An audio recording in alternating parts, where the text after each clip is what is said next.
You know that feeling when you look back at a relationship and think, what was I even thinking?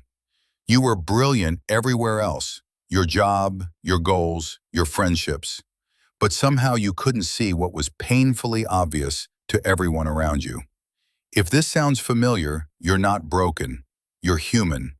And there's actual psychology happening behind why we keep choosing the wrong people, even when we know better. I'm here at Depth of Psyche to explore this with you, because understanding the why is the first step to breaking the pattern. Most of us start in the same place. There's someone. Maybe they're charming, exciting, different from what you normally go for.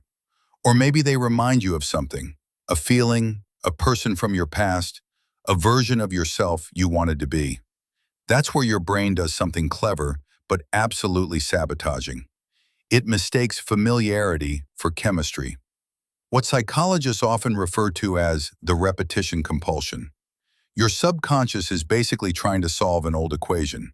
If your parent was emotionally unavailable, you might find yourself drawn to people who are hard to read, hard to pin down.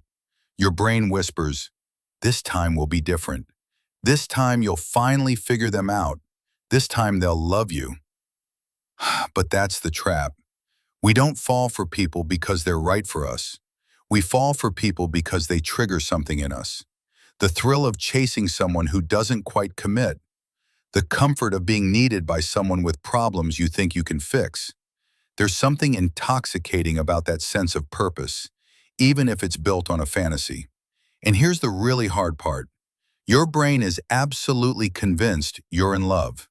It's releasing dopamine, oxytocin, all the chemicals that make infatuation feel like destiny. But what you're experiencing isn't love. It's pattern recognition. Your nervous system responding to familiar pain, which it has learned to interpret as passion.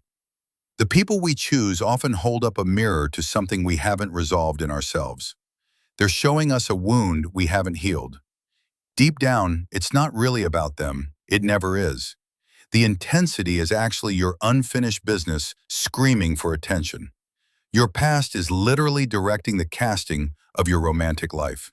And until you understand that, you'll keep picking the same person with different faces, wondering why the script never changes. But here's what matters. Recognizing this pattern is genuinely powerful.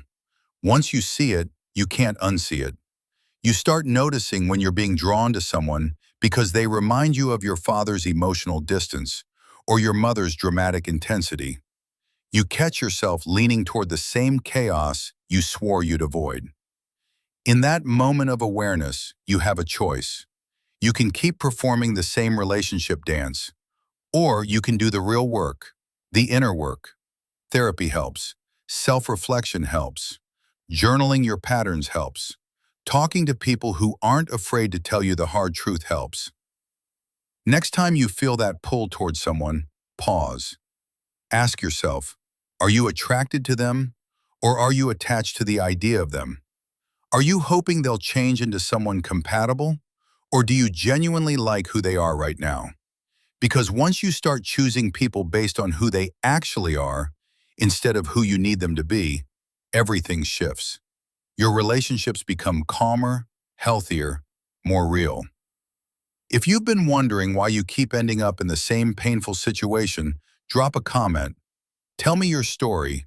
And if this resonated with you, if something here made you think differently about your patterns, share this with someone who needs to hear it.